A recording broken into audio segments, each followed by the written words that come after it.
नमस्कार साथियों। आज हम राजनीतिक विज्ञान के 50 प्रश्नों की टेस्ट सीरीज सॉल्व करेंगे। तो आइए शुरू करते हैं। पहला प्रश्न है, उदारवाद का सबसे प्रमुख जन्मदाता किसे माना जाता है? तो उदारवाद के प्रमुख जो जन्मदाता है वो जॉन लॉक को माना जाता है। और जॉन लॉक की जो पुस्तक है टू ट्रीटीज ऑन गवर्नमेंट, और इन्होंने मानव के लिए 3 अधिकार बताए थे जो प्राकृतिक अवस्था में भी आवश्यक थे। वो तीनों अधिकार थे: जीवन के अधिकार, स्वतंत्रता का अधिकार और तीसरा था संपत्ति का अधिकार। 3 प्रमुख अधिकार बताए थे। याद रखने का तरीका यह है, शॉर्ट में याद रखने का, जीसस, जीवन का अधिकार, स्वतंत्रता का अधिकार और संपत्ति का अधिकार। तो जो स्वतंत्रता का अधिकार है वो स्वतंत्रता का अधिकार है जो उदारवाद की प्रमुख नींव माना जाता है। तो मैं व्यक्तिगत स्वतंत्रता का जो पहला पोषक विचारक है वो जॉन लॉक को माना जाता है, इसलिए उदारवाद का जन्मदाता जॉन लॉक को माना जाता है। दूसरा प्रश्न है, निम्नलिखित में से कौन सी पुस्तक प्लूटो द्वारा नहीं लिखी गई? तो रिपब्लिक प्लूटो के द्वारा लिखी गई है, लॉज प्लूटो के द्वारा लिखी गई, स्टेट्समैन प्लूटो के द्वारा लिखी गई है। ये पॉलिटिक्स पुस्तक है जो प्लूटो के द्वारा नहीं लिखी गई है। ये पुस्तक अरस्तु ने लिखी थी। तीसरा हमारा प्रश्न है, निम्न में से किसने कहा था कि मनुष्य स्वतंत्र पैदा होता है लेकिन चारों ओर जंजीरों से जकड़ा हुआ है? ये जो ऐतिहासिक लाइन है वो रूसो की लाइन है।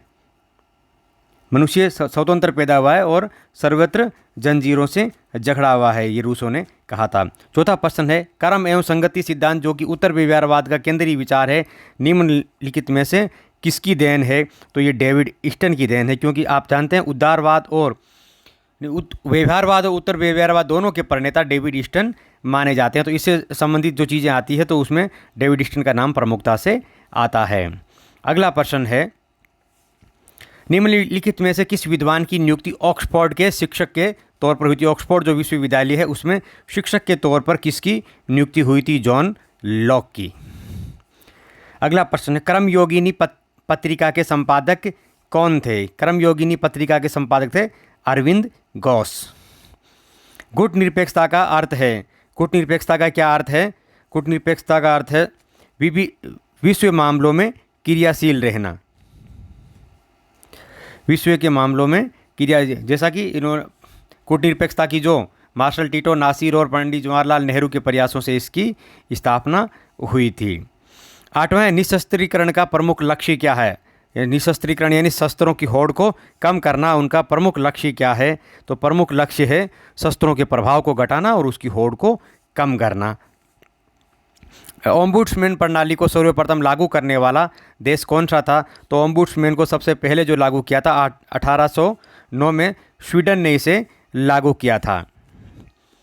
यथार्थवादी दृष्टिकोण का सबसे बड़ा प्रणेता कौन माना जाता है? यथार्थवाद का जो सिद्धांत है वो हैंस मॉर्गन था, उन्हें यथार्थवाद का सिद्धांत दिया था।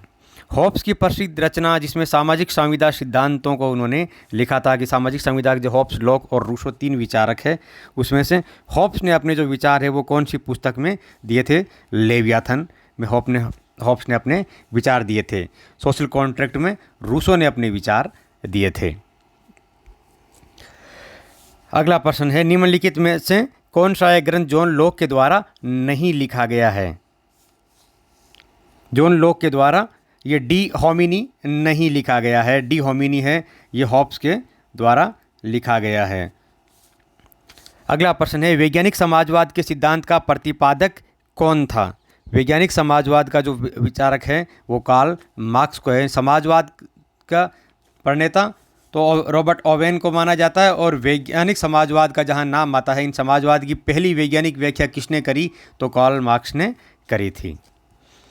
अगला प्रश्न है, निम्नलिखित में से किसे यशस्वी क्रांति का जनक माना जाता है? तो यशस्वी क्रांति का जनक जॉन लॉक को माना जाता है। राज संस्कृति का क्या अर्थ है?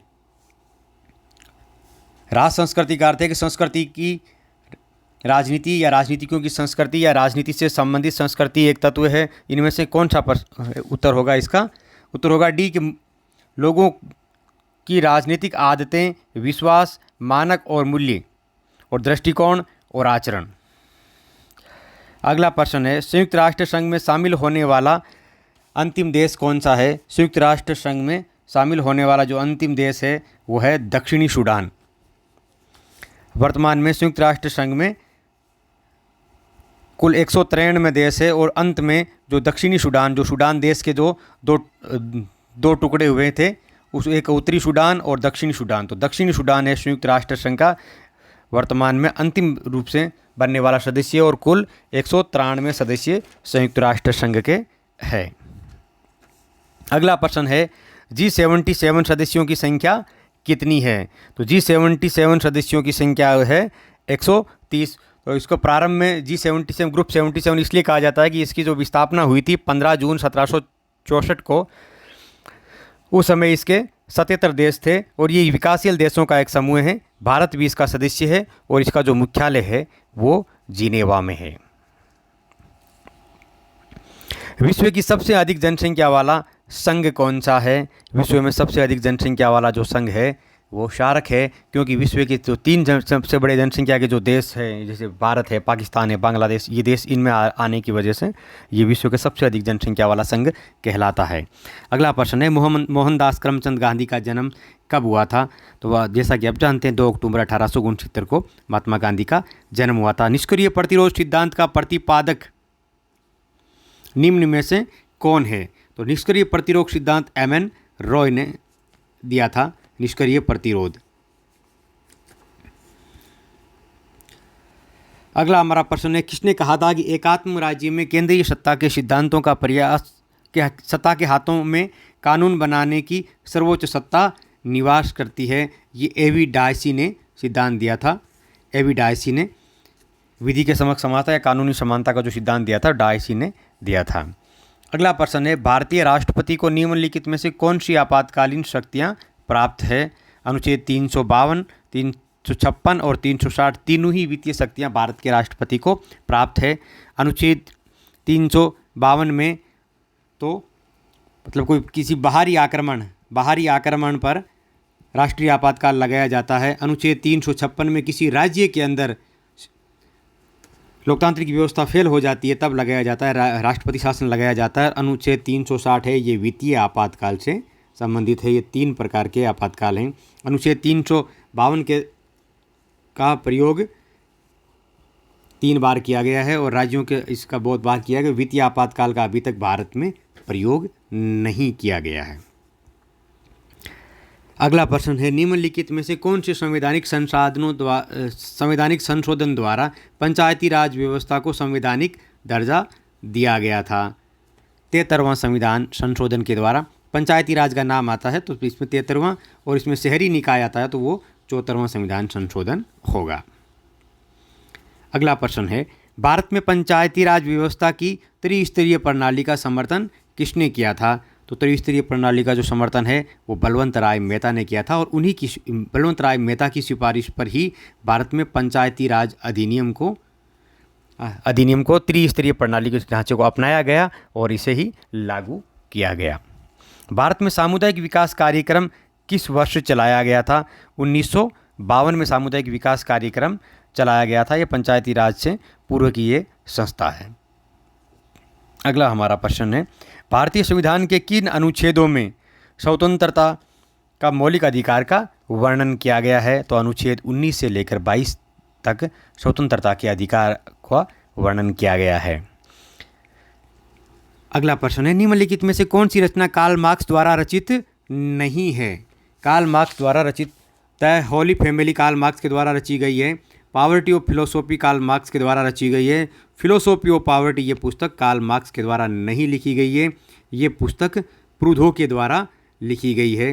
प्रूधो ने अपनी ये जो पुस्तक है फिलोसॉफी ऑफ पॉवर्टी, ये पॉवर्टी ऑफ फिलोसॉफी के प्रत्युत्तर में लिखी थी, इसलिए ये पुस्तक भी बहुत महत्वपूर्ण है। फिलोसॉफी ऑफ पॉवर्टी प्रूधो ने लिखी थी। ये भी एक उन्होंने कहा था कि संपत्ति है जो समस्त प्रकार की चोरी है। अगला प्रश्न है निम्नलिखित में कौन सी रचना लेनिन की है? तो स्टेट एंड रिवॉल्यूशन लेनिन की है। What is to be done ये भी लेनिन की है। इम्पीरियलिज्म ये भी the highest stage of the capitalism ये भी लेनिन की है, इसलिए उपरोक्त सभी पुस्तकें लेनिन की हैं। प्रजातांत्रिक शासन की सफलता के लिए क्या आवश्यक है? प्रजातांत्रिक शासन की सफलता के लिए आवश्यक है आधारभूत एकता अति आवश्यक है। अगला प्रश्न है नीति उस कार्यवाही की शाब्दिक, लिखित या विहित बुनियादी मार्गदर्शन है जिसे प्रबंधक अपनाता है तथा उसका अनुगमन करता है। ये टेरी का कथन है। किस विद्वान ने संचार के सिद्धांत को प्रशासकीय संगठन की रक्त धारा कहकर संबोधित किया था? तो मिलेट ने जो प्रशासकीय संगठन की रक्त धारा संचार को कहा था। अगला प्रश्न है, अंतर्राष्ट्रीय राजनीति की व्यवस्था में 6 मॉड्यूल प्रस्तुत करने वाला विद्वान कौन सा था? ये था मार्टिन केपलान ने विश्व की जो व्यवस्था थी उस व्यवस्था को 6 भागों में बांटा था। अगला प्रश्न है, निम्नलिखित में से कौन सा देश सार्क का सदस्य नहीं है? तो ब्रह्मा या म्यांमार सार्क का सदस्य नहीं है। तुलनात्मक पद्धति का जनक किसे माना जाता है? तुलनात्मक पद्धति का जनक अरस्तु को माना जाता है। उसने सबसे पहले दुनिया के अलग अलग देशों के संविधानों का अध्ययन किया था, इसलिए तुलनात्मक पद्धति का ये प्रणेता माना जाता है। ग्रीन की विचारधारा है, ग्रीन की जो विचारधारा है वो उदारवाद और आदर्शवाद दोनों का समन्वय है, उदार और आदर्शवाद का समन्वय। आगे है ग्रीन है युद्ध को अपूर्ण राज्य का लक्षण मानता है और अंतर्राष्ट्रीय और विश्व बंधुत्व का समर्थन करता है। यानी ग्रीन है वो विश्व शांति, ये ग्रीन एक आदर्शवादी विचारक है, इसलिए ये अंतर्राष्ट्रीय शांति और विश्व बंधुत्व का समर्थन करने वाला विचारक है।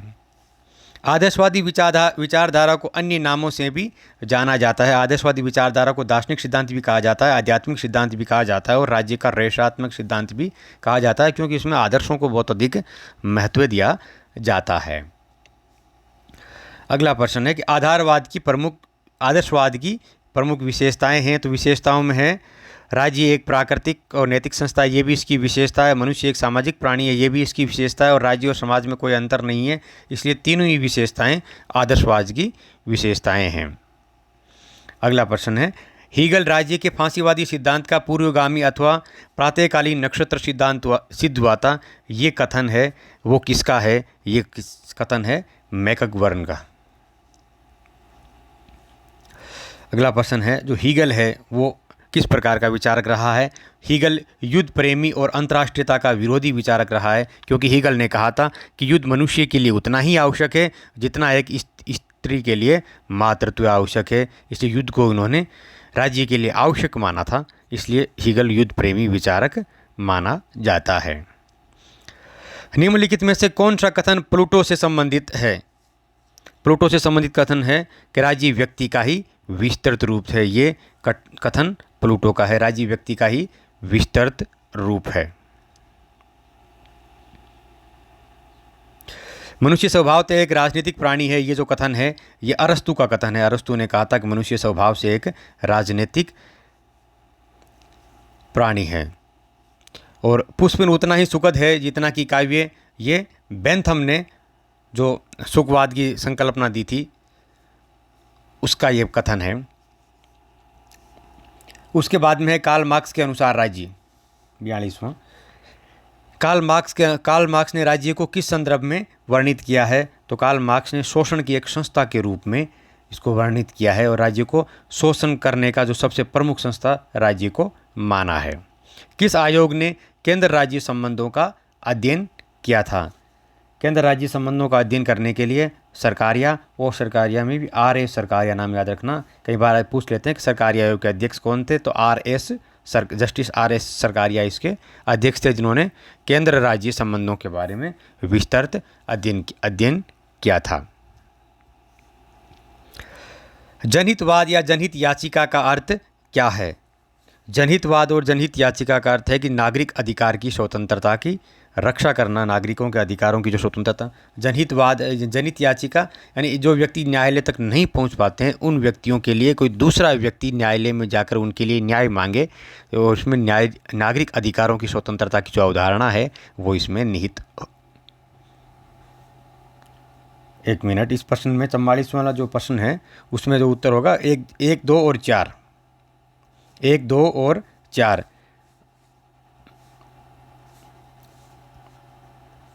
1, 2 और 4 इसमें सामाजिक हित के लिए इसकी जो याचिका लगाई जाती है और नागरिक अधिकारों की रक्षा होती है और न्यायिक प्रक्रिया का जनता में विश्वास, ये तीनों कथन इसमें सम्मिलित होते हैं, क्योंकि व्यक्ति खुद न्यायालय नहीं जाकर उसके हित में कोई दूसरा व्यक्ति न्यायालय में जाता है, और जो न्यायालय त्वरित गति से या अखबार की या कोई घटना देखकर उसके ऊपर फैसला देता है तो वो न्यायिक जनहितवाद और जनहित याचिका कहलाता है। अगला प्रश्न है, भारतीय संसद के उच्च सदन का पदेन अध्यक्ष कौन होता है? तो उच्च सदन का जो पदेन अध्यक्ष होता है वो उपराष्ट्रपति होता है, और वर्तमान में जो उपराष्ट्रपति है वो है जगदीप धनखड़। जैसा कि आप जानते हैं कि राज्यसभा को उच्च सदन कहा जाता है और लोकसभा को निम्न सदन कहा जाता है। निम्नलिखित में से कौन सा जे.एस. मिल की पुस्तक का शीर्षक नहीं है? पुस्तक शीर्षक है on liberty. On liberty J S. Mill की प्रमुख पुस्तक है। निम्नलिखित में से कौन सा युग्म गलत है? समानता का अधिकार है, ये 14 से लेकर 18 तक निहित है। धर्म की स्वतंत्रता का जो अधिकार है वो ये नहीं है। धर्म की स्वतंत्रता का जो अधिकार है वो 25 से लेकर 28 तक है, इसलिए ये युग्म गलत है। शिक्षा और संस्कृति का अधिकार 29 और 30 है। संवैधानिक उपचारों का जो अधिकार है अनुच्छेद 32 में निहित है। दवाब समूहों को अज्ञात साम्राज्य की संज्ञा किसने दी? दवाब साम्राज्यों को H.J. फाइनर ने अज्ञात साम्राज्य की संख्या दी थी। अगला प्रश्न है, एपेक की स्थापना वर्ष, एपेक की स्थापना कब हुई थी? एपेक की स्थापना 1989 में एपेक की स्थापना हुई थी। इसके याद रखना, इसका मुख्यालय है वो सिंगापुर में है, और ये एशिया प्रशांत आर्थिक सहयोग क्षेत्र के नाम से जाना जाता है। यानी एशिया और प्रशांत का जो क्षेत्र है उसमें सहयोग के लिए इसकी स्थापना करी गई है। अगला प्रश्न है, G77 का स्थापना वर्ष कौन सा है? तो इसका स्थापना है 1964। 15 जून 1964 को G77 की स्थापना हुई थी, और वर्तमान में 130 इसके सदस्य हैं। तो ये था हमारे 50 क्वेश्चनों का संग्रह। उम्मीद है कि ये आपको पसंद आएगा। आज के लिए बस इतना ही। बहुत बहुत धन्यवाद।